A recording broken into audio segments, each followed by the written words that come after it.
mapanganib na operasyon laban sa iligal na droga ang isinagawa ng mga tauhan ng Philippine National Police at Philippine Drug Enforcement Agency ang nagresulta sa pagkakaaresto sa isang suspect at pagkaka-recover ng mahigit 2.7 milyong halaga ng hinihinalang shabu nitong Biyernes ng hapon sa Ampao, Lanao del Sur.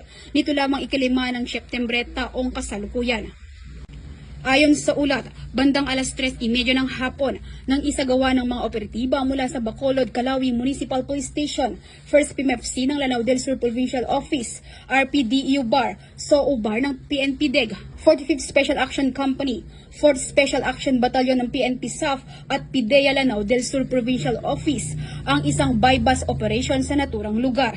Ang operasyon ay nauwi sa isang armadong engkwentro kung saan nagtamo ng sugat ang suspect. Agad namang dinala ang suspect sa medical center para sa agarang lunas bago ito dalhin sa Bacolod, Calawi MPS kasama ang mga nakumpiskang ebidensya. Nakuha mula sa suspect ang tinatayang 406.9 gramo ng hinihinalang shabu na nagkakahalagang 2,766,920 pesos, bypass money, isang caliber 9mm pistol na may 10 bala, 6 na fired cartridges mula sa parehong baril, at iba pang non-drug items. Maharap ang suspect sa kasong paglabag sa Republic Act 9165 o Comprehensive Dangerous Drugs Act of 2002.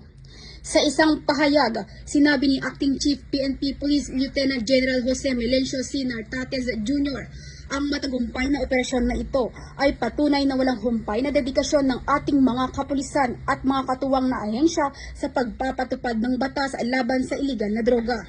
Ang PNP ay patuloy na nakatuon sa pagtiyak ng ating mga komunidad ay ligtas mula sa masasamang dulot ng droga at karahasan. Tinitiyak ng PNP sa publiko na ipagpapatuloy nito ang walang tigil na kampanya laban sa iligal na droga habang pinangangalagaan ang karapatan at buhay ng bawat mamamayan.